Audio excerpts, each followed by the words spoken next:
সুপ্রিয় দর্শক আসসালামু আলাইকুম। চলে আসলাম নতুন রেসিপি নিয়ে। আমার আজকের রেসিপি গরুর মাংসের ঝুরি ভাজি। কয়েকদিন আগেই কুরবানির ঈদ গেল, কম বেশি সবার ঘরে এখন মাংস আছে। খুব সহজে এই রেসিপিটা করে নিতে পারবেন। আর এই মাংসের ঝুরি ভাজিটা রুটি, পরোটা, নান, সাদা ভাত, পোলাও সব কিছুর সাথে খেতে অসাধারণ লাগে। খুবই সহজে তৈরি করে নিতে পারবেন। তাহলে চলুন আমি কিভাবে তৈরি করি দেখে নেই। আমি এখানে বেশ কিছুটা গরুর মাংস নিয়েছি, হাড় সহই নিয়েছি, সুন্দর করে ধুয়ে পরিষ্কার করে নিয়েছি। ছোট বড় আপনার পছন্দ অনুযায়ী টুকরা করে নিতে পারেন, কোনো সমস্যা নেই, কারণ সিদ্ধ করার পরে তো এটা এমনিই নরম হয়ে যাবে, কোনো সমস্যা নেই। এখন আমি এখানে সব ধরনের মশলা এক এক করে দিয়ে দিব। এখানে প্রথমে দিয়ে দিব হচ্ছে কিছুটা দারচিনি, এলাচ, লবঙ্গ আর গোলমরিচ পরিমাণ মতো দিব, কারণ মাংস অনুযায়ী আপনারা দিয়ে নেবেন। দিয়ে দিব এখানে তেজপাতা, কয়েকটা তেজপাতা দিব হলুদের গুঁড়া পরিমাণ মতো, দিয়ে দিব মরিচের গুঁড়া, ধনিয়া গুঁড়া, জিরার গুঁড়া, দিয়ে দিব আদা রসুনের পেস্ট, সব পরিমাণ মতো করে দিয়ে দিব। আমি এখানে দিয়ে দিব লবণ।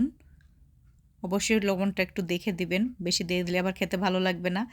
দিয়ে দিলাম পরিমাণ মতো তেল। এখন এই মাংসের সাথে মশলাগুলোকে খুব সুন্দর করে মিশিয়ে নিব। মিশিয়ে নিয়ে আমি এখানে সামান্য একটু পানি দিয়ে দেব, কারণ এই মাংসটা সিদ্ধ হতে বেশি সময় লাগে না। যদি মাংস সিদ্ধ হতে বেশি সময় লাগে তাহলে পানির পরিমাণটা একটু বেশি দিবেন। দিয়ে এটাকে আমি 1 ঘন্টা চুলার মিডিয়াম লো আঁচে রেখে সিদ্ধ করে নেব। 1 ঘন্টা যদি আমি সিদ্ধ করে নিই, খুব সুন্দর মাংসটা সিদ্ধ হয়ে যাবে। আমি এখন এটাকে ঢেকে দিয়ে 1 ঘন্টা সিদ্ধ করে নেব। ফিরে আসব আমি 1 ঘন্টা পর। দেখুন ফিরে আসলাম 1 ঘন্টা পর। মাংসটা এখন কীরকম হয়েছে দেখুন। মাঝে মধ্যে কিন্তু অবশ্যই নেড়ে দিয়েছি আমি, না হলে কিন্তু নিচে লেগে যাবে। দেখুন মাংসটা কিন্তু আমার সিদ্ধ হয়ে গিয়েছে। খুব সুন্দর একটা সুঘ্রাণ বের হয়েছে মাংস থেকে। আর দেখেন হাড়ের থেকে মাংসগুলো কিন্তু একেবারে ছাড়িয়ে গিয়েছে। এই দেখেন হাড়গুলো সব আলাদা হয়ে গিয়েছে। একটু চাপ দিলেই এই দেখেন হাড়ের থেকে মাংসগুলো কিন্তু ছাড়িয়ে যাচ্ছে।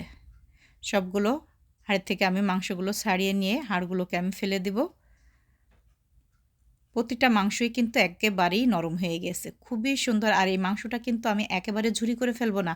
এই মাংসটা কিছুটা আস্ত থাকবে আর কিছুটা ঝুরি হয়ে যাবে। পুরো সব মাংসগুলোকে আমি ঝুরি করব না, আস্তে আস্তে থাকবে, আবার কিছুটা ঝুরি হয়ে যাবে। আসলে সত্যি কথা বলতে কি, আগের দিনে কোরবানির ঈদের ভিতরে মাংসগুলোকে জাল দিতে দিতে একেবারে নরম হয়ে যেত। দেখেন কীরকম নরম হয়ে গিয়েছে। সেই মাংসটা দিয়ে এরকম ঝুরি ভাজি করা হতো, খুবই ভালো লাগতো। কিন্তু এখন সবার ঘরে ঘরে ফ্রিজ হওয়ার কারণে কিন্তু ওই জিনিসটা আর হয় না। সবাই এখন ফ্রিজেই মাংসটা রেখে দেয়, যার কারণে একসাথে যে অনেক মাংস জাল দেওয়া হবে সেটা কিন্তু আর এখন হয় না। আগে তো একসাথে অনেক মাংস জাল দিয়ে দিয়ে এই যে একটা সুঘ্রাণ বের হতো মাংস থেকে, ওই মাংসটা কিন্তু এরকম ঝুরি ভাজি করলে খেতে অসাধারণ লাগতো। কি কেয়ার করা, এখন আমরা এভাবেই করি। দেখেন মাংসগুলো কতটা সুন্দর হয়ে গিয়েছে। আর সব মাংস কিন্তু আমি ঝুরি করলাম না, নাড়তে নাড়তে কিন্তু মাংসটা যতটুক ঝুরি হয় ওইটুকুই। দেখেন একটু চাপ দিলেই মাংসগুলো কিন্তু সব ঝুরি হয়ে যাচ্ছে। এখন এই মাংসটাকে আমি আরেকটু নাড়াচাড়া দিয়ে আরেকটু ভেজে নিব, নিয়ে এটাকে নামিয়ে নিব। দেখেন কতটা ঝুরি হয়ে গেছে মাংসটা, নাড়তে নাড়তে অনেকটা ঝুরি হয়ে গেছে। এখন এটাকে আমি নামিয়ে নিব। কড়াই বসিয়ে দিলাম, দিয়ে দিলাম পরিমাণ মতো তেল। এখন এখানে দিয়ে দিব বেশ কিছুটা পেঁয়াজ কুচি। এই পেঁয়াজ কুচির ভিতরেই কিন্তু আমি মাংসটাকে ভেজে নিব, তাহলেই কিন্তু এই মাংসটা খেতে অসাধারণ লাগে। এখন কিন্তু আমি আরও এরকম আদা রসুন কোনো রকমের কোনো মশলা দেব না। দিয়ে দিলাম বেশ কিছুটা কাঁচামরিচ কুচি। দিয়ে এখন এই কাঁচামরিচ আর পেঁয়াজটাকে জাস্ট একটু নরম করে ভেজে নিব, লাল লাল করব না।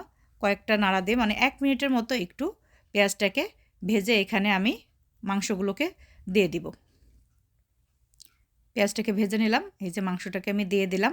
দিয়ে এই মাংসটাকে এই পেঁয়াজের সাথে বেশ কিছুক্ষণ আমি ভেজে নিব। নাড়াচাড়া করতে করতে সুন্দর একটা ভাজা হয়ে যাবে মাংসটা। এই পেঁয়াজের সাথে সুন্দর করে এই পেঁয়াজটা এখন তো কাঁচা কাঁচা আছে, ভাজতে ভাজতে পেঁয়াজটাও কিন্তু ভাজা হয়ে যাবে। আর এই মাংসটা কিন্তু আপনারা অনেকে যে মাংস দিয়ে পিঠা বানায় না, ঠিক এইভাবেই আপনারা এই মাংসটা দিয়েও পিঠাটা তৈরি করতে পারেন। খুবই ভালো লাগে খেতে। আপনারা অবশ্যই ট্রাই করে দেখবেন, যদি ভালো লাগে তাহলে অবশ্যই কমেন্ট করে জানাবেন। আমি এই একইভাবে কিন্তু এই মাংসটা ভেজে আমি মাংস পিঠাটাও তৈরি করি। ঝাল মাংস যে পিঠাটা আছে সেটাও তৈরি করে নিই। অবশ্যই বারবার একটু নাড়াচাড়া দিয়ে দিতে হবে, তা না হলে নিচে পুড়ে যাবে। আমি এখন এখানে দিয়ে দিব একটু গরম মশলার গুঁড়া। এই গরম মশলার গুঁড়ার ভিতরে আছে শুধু দারচিনি আর এলাচ, আর কিছুই নেই। ওর মতো একটু গরম মশলার গুঁড়া দিয়ে দিলাম, দিয়ে আবার একটু ভেজে নিব। দেখেন কতটা সুন্দর দেখা যাচ্ছে মাংসটা। এখন আবার নামানোর আগে দিয়ে দিলাম একটু ভাজা জিরার গুঁড়া। এটা আপনারা চাইলে দিতেও পারেন, নাও দিতে পারেন, আপনাদের পছন্দ অনুযায়ী। যারা পছন্দ করেন তারা এই ভাজা জিরার গুঁড়াটা দিতে পারেন।